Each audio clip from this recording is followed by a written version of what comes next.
Existe uma pergunta que assusta mais do que muita gente admite. E se aquela cena mais famosa de Misericórdia, aquela que tantos citam com a voz embargada, vier acompanhada de uma nota de rodapé? E se João 7,53 até João 8,11 não aparecer nos manuscritos gregos mais antigos e melhores conhecidos da forma como aparece em muitas Bíblias? Isso significa que estão escondendo algo. Isso significa que Jesus talvez não tenha dito aquilo. Isso significa que a nossa fé está apoiada em um chão frágil. Ou será que a nota de rodapé não destrói a confiança, mas purifica a confiança? Porque o cristianismo verdadeiro não sobrevive de truques, e sim de luz. Hoje nós não vamos fugir dessa pergunta. Nós vamos atravessá-la. Vamos encarar o problema textual com honestidade pastoral. E então vamos descer da nota de rodapé para a poeira do templo, porque a pergunta maior não é só se essa passagem foi copiada em todos os manuscritos do mesmo jeito. A pergunta maior é esta: o caráter de Jesus que aparece aqui é estranho aos evangelhos, ou ecoa com força tudo o que vemos nele do começo ao fim? Se uma nota de rodapé já abalou sua confiança, fica comigo até o fim, porque hoje você não vai sair com menos Bíblia. Você vai sair com uma fé mais limpa, mais adulta, mais firme. Em João 7,52, o ambiente já está em brasa. Os líderes estão em conflito, irritados, divididos, e logo depois, em João 8,12, Jesus declara: Eu sou a luz do mundo. Então, entre conflito e luz, entre acusação e revelação, surge essa passagem debatida. Vamos ver isso acontecendo agora, não de longe, mas na pele. O pátio do templo já recebe passos antes do corpo sentir que o dia amanheceu inteiro. Em João 8,2, Jesus volta ao templo ao amanhecer, e todo o povo se reúne ao redor dele. Ele se assenta e ensina. Não há demora desnecessária. Ele abre a boca, e as pessoas inclinam o corpo para frente. Alguns seguram o manto junto ao peito, outros apertam os olhos para não perder uma palavra. O som é de sandálias raspando pedra, respiração contida, cochichos breves que morrem depressa. Jesus ensina, e quando ele ensina, o coração de quem ouve não fica intacto. Mas o que nasce em paz pode ser invadido em violência em segundos. O murmúrio muda de natureza. Não é mais o ruído de gente aprendendo, é o ruído de gente abrindo caminho à força. Um grupo vem em bloco, ombros duros, mandíbula travada, pedra no punho de alguns, lei na língua de todos. No meio deles, uma mulher é empurrada. O pé dela falha numa irregularidade do chão. A mão busca equilíbrio no ar e não encontra nada. O cabelo cai no rosto. A respiração sai curta, quebrada, quase como se o peito tivesse desaprendido o ritmo. Ninguém a traz com dignidade. Eles a exibem. Eles a colocam no centro.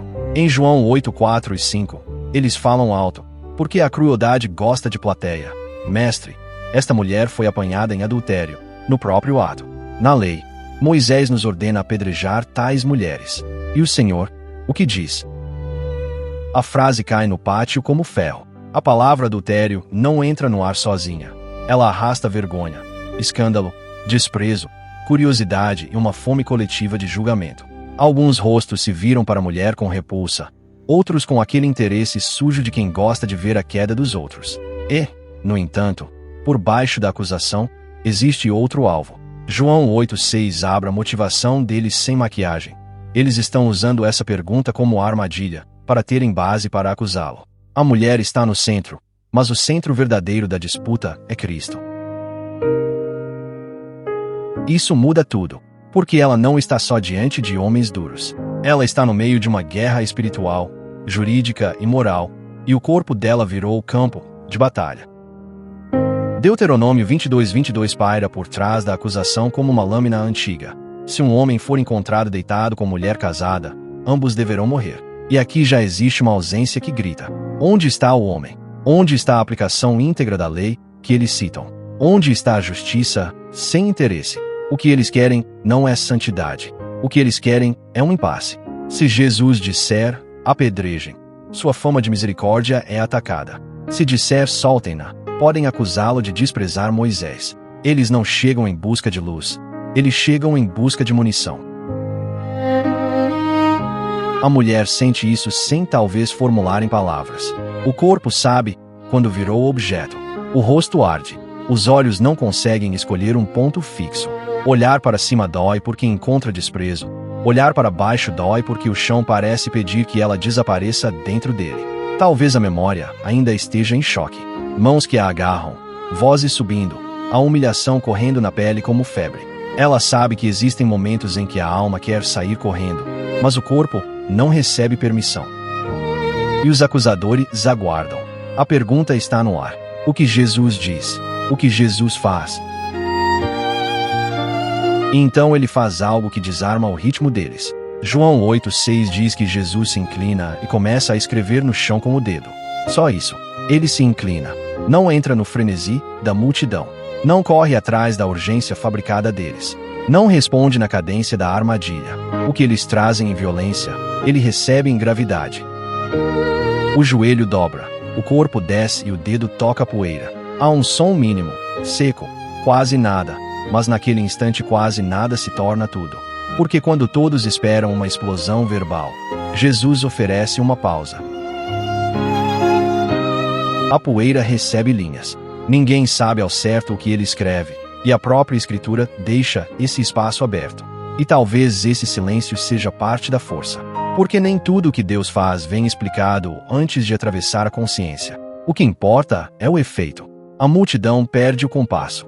O ataque, que vinha em marcha dura, encontra resistência numa calma que não pode controlar. Um dos homens aperta a pedra com mais força. Outro se adianta meio passo, irritado com a falta de resposta imediata. Alguém repete a acusação com voz mais alta, como quem pensa que volume gera autoridade. O suor começa a escorrer na têmpora de um escriba. A garganta seca de um fariseu pede mais rigidez. Porque a demora de Jesus faz aparecer o que eles queriam esconder. A impaciência deles não é zelo santo, é sede de condenação. Eles insistem. João 8,7 diz que, como continuavam a interrogá-lo, Jesus se levanta. Repara nisso. Primeiro ele se inclina, depois ele se levanta. Há um peso santo nesses movimentos. E quando ele se levanta, não se levanta atropelado, não se levanta acuado. Ele se levanta como quem nunca esteve preso na armadilha que os homens imaginaram. Os olhos encontram a multidão. A voz sai limpa, sem espuma, sem grito, sem defesa nervosa. E então vem a frase que atravessa séculos. Se algum de vocês estiver sem pecado, seja o primeiro a atirar pedra nela. Não é relativismo. Não é negação da lei. Não é romance com o pecado. É juízo descendo sobre a hipocrisia. A frase entra em cada ouvido e chega diferente em cada consciência. Para alguns, ela soa como confronto. Para outros, como espelho. Para outros ainda, como uma sentença que arranca a máscara sem tocar no rosto. O homem que está mais perto da mulher sente o peso da pedra aumentar de repente. Não porque a pedra mudou, mas porque a mão agora está exposta. A pergunta muda de direção. Antes era: Jesus, o que o Senhor faz com o pecado dela? Agora é: homem, o que você faz com o pecado que carrega enquanto acusa? Jesus não diz que o pecado dela é pequeno. Ele não chama trevas de luz. Mas ele recusa entregar a santidade de Deus às mãos de quem a usa como teatro moral. A lei na boca deles era seletiva. A justiça deles tinha alvo, mas não tinha integridade. O zelo deles era performance. E a palavra de Jesus entra como fogo fino, queimando primeiro o altar falso. Então ele volta a inclinar-se. João 8,8. Novamente, ele se inclina e escreve no chão. De novo a poeira. De novo o dedo. De novo a calma que humilha a pressa cruel. É como se ele desse tempo para a consciência trabalhar. Deus não apenas fala. Deus permite que a palavra desça, afunde, encontre memória, encontre culpa, encontre duplicidade. E agora acontece uma das cenas mais pesadas de toda a Escritura, justamente porque quase não tem som. João 8,9 diz: os que ouviram foram saindo, um de cada vez, começando pelos mais velhos. Primeiro os mais velhos. Isso não é detalhe pequeno. Os mais velhos carregam mais anos, mais memórias, mais pecados lembrados, mais tentativas fracassadas de autojustificação, mais poeira nos compartimentos secretos do coração. Talvez um deles sinta na mão a lembrança de uma traição escondida. Outro se recorda de uma negociação desonesta feita em nome da religião. Outro se lembra de uma mulher olhada com impureza enquanto recitava mandamentos. Outro se vê menino, prometendo pureza a Deus, e homem, colecionando máscaras. A pedra escorrega da mão de alguém. O som no chão parece pequeno, mas corta o pátio inteiro. Depois uma sandália gira para trás. Depois outra. Um homem limpa a garganta e vai embora sem olhar para os lados. Outro tenta sair com dignidade, mas a pressa denuncia o constrangimento. Os mais jovens observam os mais velhos indo, e aquilo produz uma rachadura no bloco da acusação. O grupo já não parece muralha, parece areia cedendo. Um a um, não todos juntos, porque a consciência lida com Deus de modo pessoal. Não é debandada cômica, é retirada cirúrgica. A cada saída, a pressão sobre a mulher muda. O círculo abre, o ar volta a entrar no peito dela em pedaços. O coração ainda corre, mas agora corre junto de uma perplexidade nova. Ela ainda não entende o desfecho, mas sente que a morte iminente perdeu a convicção. E isso ecoa de outras páginas da Escritura. Porque este Jesus, que se recusa a ser cúmplice da hipocrisia, é o mesmo cujo coração já aparece em outras histórias que ninguém precisa arrancar de nota de rodapé para reconhecer. Em Lucas 7:36 até 50, outra mulher entra marcada pela vergonha. Não no templo dessa vez, mas na casa de um fariseu. Também ali existe mesa, existe julgamento, existe religião observando de cima, existe uma mulher reduzida ao seu passado. E Jesus, mais uma vez, não atua como os calculistas esperam. Naquela casa, o cheiro de comida ainda está no ar. Homens reclinados à mesa falam em tons seguros, como quem conhece as categorias certas para separar puro de impuro. Simão, o fariseu, convidou Jesus, e tudo parece civilizado até que uma mulher da cidade, conhecida como pecadora, entra. O corpo dela treme, mas não retrocede. Ela traz um frasco de alabastro com perfume. Não chega discursando, chega chorando. E há choros que não pedem licença. As lágrimas começam antes que a frase se organize. Ela se coloca atrás de Jesus, aos pés dele. O peito sobe e desce descompassado. As lágrimas caem nos pés dele como se anos de culpa estivessem derretendo por uma fissura. Ela percebe que está molhando os pés do mestre, sem pano, usa os próprios cabelos para secá-los. O gesto é íntimo, escandaloso, vulnerável. Ela beija os pés dele repetidas vezes e derrama o perfume. O ambiente muda de cheiro. O perfume se espalha, mas junto vem o desconforto dos justos de fachada. Lucas 7:39 mostra o pensamento de Simão quase como uma porta entreaberta do coração. Se este homem fosse profeta, saberia quem nele está tocando e que tipo de mulher ela é. Uma pecadora. Olha a lógica religiosa. Ele não nega a condição dela, mas usa a condição dela para desqualificar a compaixão de Jesus. É a mesma raiz do pátio do templo. A mulher visível vira teste para desacreditar Cristo. Jesus responde não só ao que Simão disse, mas ao que Simão pensou. E quando Jesus atravessa pensamento, a alma perde onde se esconder. Ele conta a pequena parábola dos dois devedores. Um deve muito, outro deve pouco. Nenhum consegue pagar. Ambos são perdoados. Quem ama mais? Simão responde corretamente, mas sem calor. Suponho que aquele a quem foi perdoada a dívida maior. E Jesus aperta o texto na vida real. Ele aponta para a mulher. Ele lembra a omissão de Simão. Você não me deu água para os pés. Ela molhou meus pés com suas lágrimas. Você não me saudou com um beijo. Ela, desde que entrei, não parou de beijar meus pés. Você não ungiu minha cabeça com óleo. Ela derramou perfume em meus pés. Não é só uma comparação de gestos. É uma revelação de corações. Simão tem ortodoxia, sem quebrantamento. A mulher tem passado vergonhoso, mas corre para a fonte certa. E então Jesus diz, em Lucas 7:48, seus pecados estão perdoados. O ambiente engasga. Quem é este que até perdoa pecados? Sempre a mesma pergunta quando a graça de Deus se manifesta sem pedir autorização ao orgulho religioso. E em Lucas 7:50, Jesus diz à mulher, sua fé a salvou, vá em paz. Repara como isso conversa com João 8. Em ambos os casos, a santidade de Jesus não se contamina ao tocar a vergonha humana. A vergonha humana é confrontada e transformada pela santidade dele. Volta para o templo. Os acusadores continuam saindo. A mulher continua no centro, mas agora o centro não é o mesmo. Antes ela estava no centro da hostilidade. Agora está no centro de uma misericórdia que não faz espetáculo de si. João 8:9 termina dizendo que Jesus fica só, com a mulher ainda ali diante dele. Só, não porque o templo esteja vazio, mas porque todos os acusadores se dissolveram como autoridade moral. Resta Cristo, resta a pecadora, resta a verdade sem plateia. Há um momento na vida em que tudo o que nos sustentava ou nos ameaçava vai embora, e sobra apenas a pergunta: o que Jesus faz comigo quando ninguém mais fala?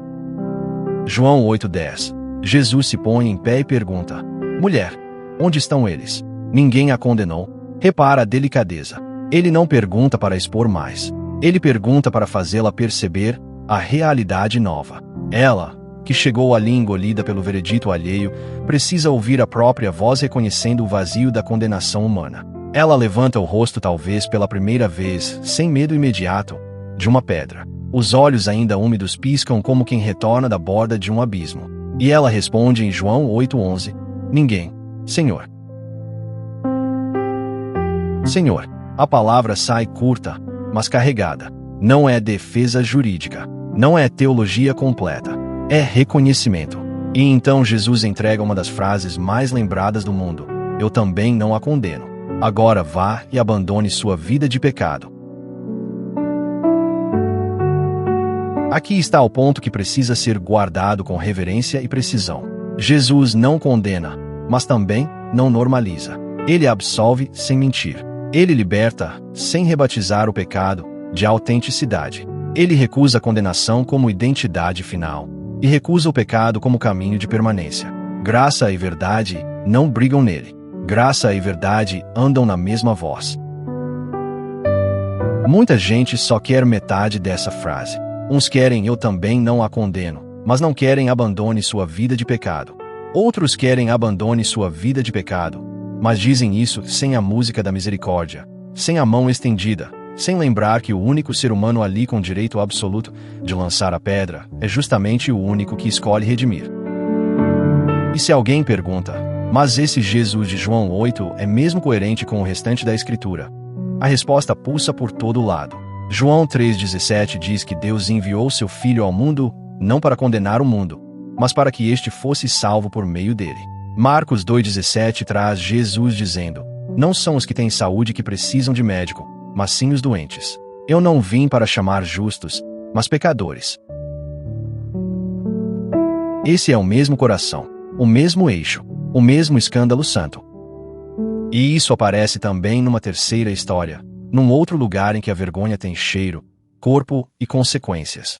Em Marcos 2, e também em Lucas 5 e Mateus 9 em relatos paralelos, Jesus está numa casa, e a casa está tão cheia que ninguém mais entra pela porta. A multidão comprime o espaço. O calor humano engrossa o ar. Todo mundo quer ouvir. Todo mundo quer chegar perto.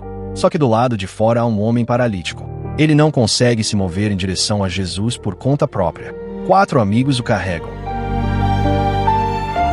O peso da maca entra nos ombros. As mãos apertam o tecido ou a madeira improvisada. O passo precisa ser sincronizado, ou o corpo do amigo balança demais. Eles avançam pelo aperto, pedem licença, recebem negativas, tentam achar abertura. Não acham. O paralítico sente cada tranco. Não é só o corpo que está imóvel há muito tempo. A esperança dele também já aprendeu a se proteger de decepções. Talvez ele já tenha ouvido promessas demais. Talvez já tenha visto gente saudável discutir teologia enquanto ele mede a vida pela distância entre um canto e outro. Mas aqueles amigos não param na lotação. Eles sobem ao telhado. Mãos raspam a superfície. Joelhos se apoiam e o suor escorre pelas costas. Eles começam a remover a cobertura. Pedaços caem e poeira desce sobre quem está embaixo. O ambiente se incomoda. O culto antes organizado, mas sofre interrupção. E então a maca começa a descer, bem diante de Jesus. Em Marcos 2,5, vendo a fé que eles tinham, Jesus diz ao paralítico: filho, os seus pecados estão perdoados. Repara que há um choque. O homem chega provavelmente esperando pernas fortes. Jesus toca primeiro na raiz mais funda. Não porque o corpo não importe, mas porque a alma importa mais do que o homem talvez imaginasse naquele momento. E os mestres da lei, sentados ali, pensam: por que esse homem fala assim? Ele está blasfemando. Quem pode perdoar pecados, a não ser somente Deus? De novo a cena. De novo a controvérsia. De novo o coração religioso julga Cristo a partir do modo como ele trata o pecador. Jesus percebe em espírito o que eles pensam e pergunta qual é mais fácil dizer: seus pecados estão perdoados, ou levante-se, pegue a sua maca e ande. E então, para que saibam que o Filho do Homem tem na terra autoridade para perdoar pecados, ele diz ao paralítico: eu lhe digo, levante-se, pegue a sua maca e vá para casa. O homem se levanta. Não devagar como teatro, não simbolicamente. Os músculos respondem. O corpo obedece. A maca muda de relação com ele. Antes ele era carregado por ela, agora a carrega. O choque percorre o ambiente. Todos ficam admirados e glorificam a Deus. Por que trazer essa história para dentro da nossa caminhada? Porque ela mostra o mesmo Cristo, a mesma prioridade, a mesma autoridade, a mesma graça que não ignora o estado real da pessoa, mas a encontra no ponto de maior necessidade. O paralítico não é definido para sempre pela paralisia. A mulher de Lucas 7 não é definida para sempre pela fama de pecadora. A mulher de João 8 não é definida para sempre pelo flagra, pela praça, pela humilhação pública. Onde Cristo chega em verdade, a identidade não fica nas mãos da acusação. Agora volta comigo ao problema que abriu este vídeo, porque nós não fugimos da pergunta intelectual. João 7:53 até João 8:11 é, sim, uma passagem textualmente debatida. Os manuscritos gregos mais antigos e melhores conhecidos normalmente não trazem essa passagem nesse lugar. Alguns manuscritos posteriores a incluem. Alguns a colocam em posições diferentes. E Bíblias honestas costumam sinalizar isso em nota. Isso não é conspiração. Isso é integridade. A fé cristã não precisa esconder a variação manuscrita para continuar sendo verdade. Pelo contrário, a honestidade das notas mostra que estamos lidando com o texto à luz do dia. Então, como um cristão maduro reage? Não com pânico, não com cinismo, não com arrogância. Reage com discernimento. Reconhece a questão textual. Entende que nenhuma doutrina central da fé depende exclusivamente desta passagem. E pergunta algo ainda mais importante. A cena, mesmo debatida em sua transmissão textual, soa estranha ao Jesus revelado de forma sólida e abundante nos evangelhos? E a resposta é não. Ela não soa estranha. Ela soa profundamente coerente. Coerente com João 3,17. Coerente com Marcos 2,17. Coerente com Lucas 7:36 até 50. Coerente com o Cristo que come com pecadores, confronta hipócritas, chama ao arrependimento e oferece graça real. Isso não resolve todas as perguntas da crítica textual em um estalo, e nem precisa fingir que resolve. Mas resolve o medo de muita gente de que a fé dependa de esconder problemas. Não depende. A verdade de Deus suporta investigação. A luz não teme exame. E aqui entra o veredito espiritual desta caminhada.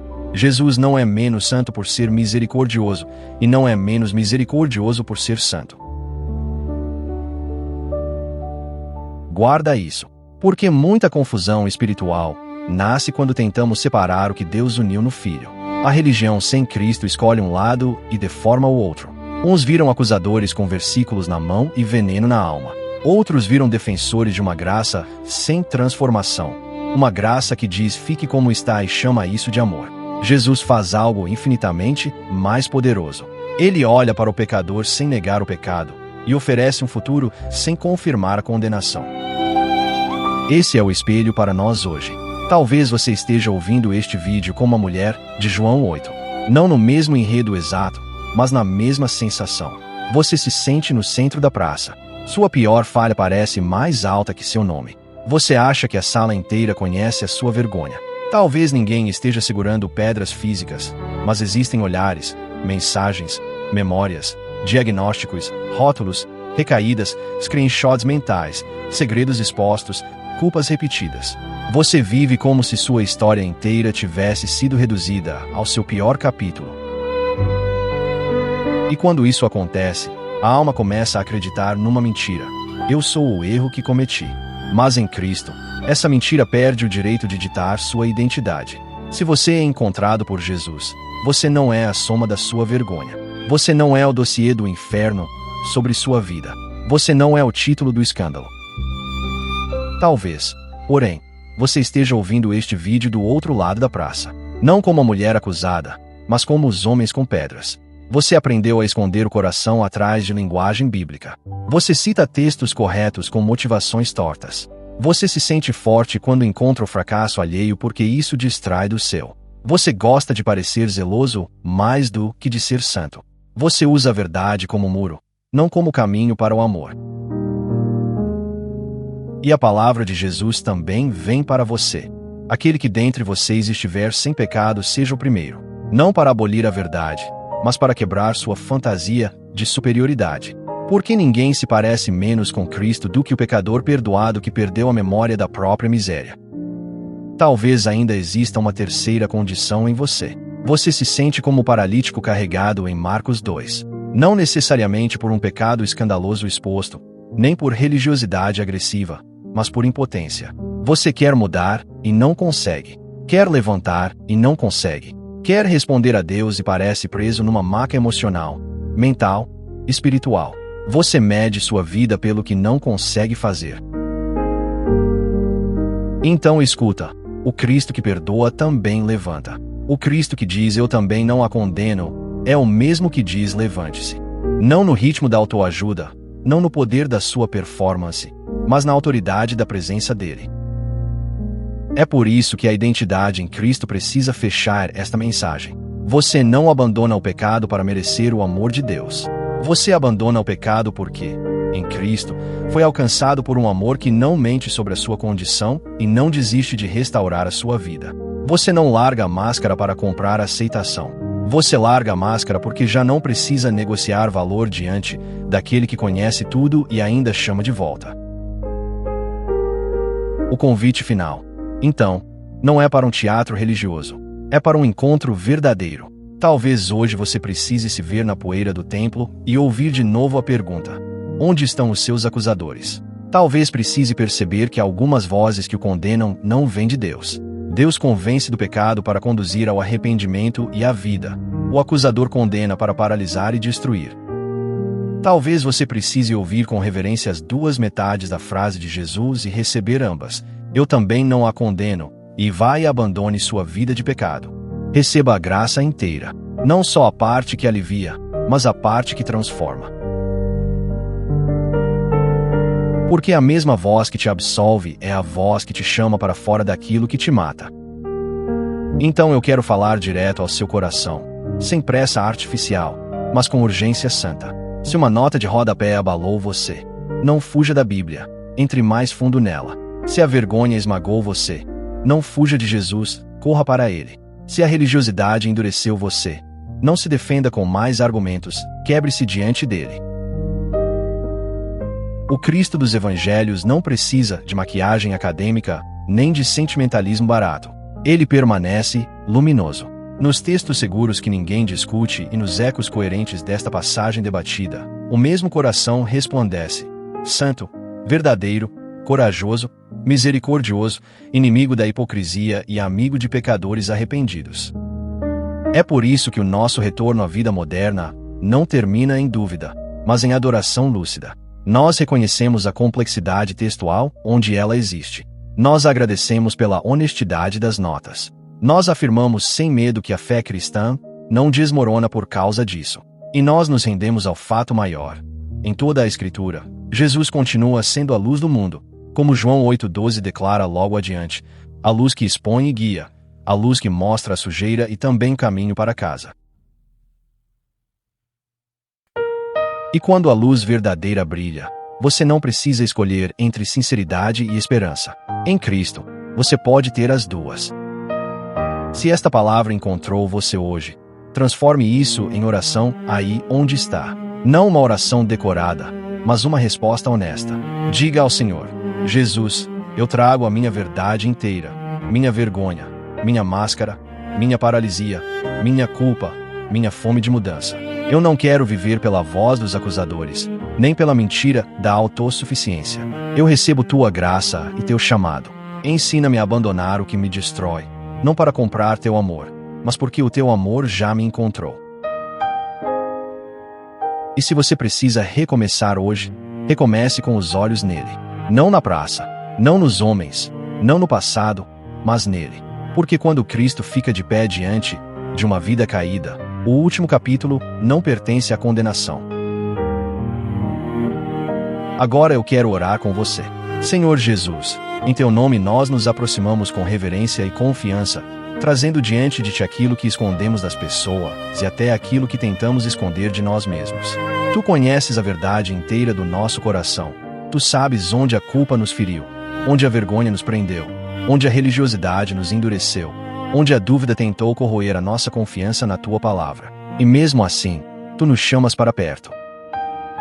Pai amado, eu te peço por cada pessoa que chegou até aqui se sentindo como aquela mulher no centro da praça.